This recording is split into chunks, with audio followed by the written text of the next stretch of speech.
Are you ready to ditch the payroll headaches and embrace a system that makes payday a breeze? Let's dive into how to do payroll in Xero, step by step. First, log into your Xero account, then navigate to the payroll section, usually found under the accounting or payroll tab in the main menu. Next, you'll need to add your employees. Click on employees and then add employee. Fill in all the necessary details like their name, contact information, tax file number, and bank account details for direct deposit. Be precise here. Now, let's set up their pay templates. This includes their ordinary hours, salary or hourly rate, and any deductions like superannuation or taxes. You can customize these templates for each employee.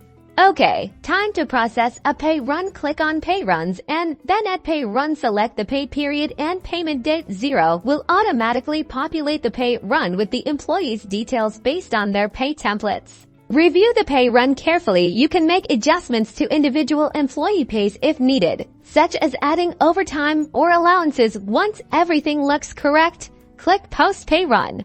Finally, generate your payroll reports. Xero provides a range of reports including payroll summaries, employee payslips, and superannuation reports. These are essential for compliance and reconciliation. And there you have it. You've just processed payroll in Xero. By following these steps, you can streamline your payroll management, ensure timely and accurate payments, and simplify your accounting processes. Don't forget to like and subscribe for more Xero tips.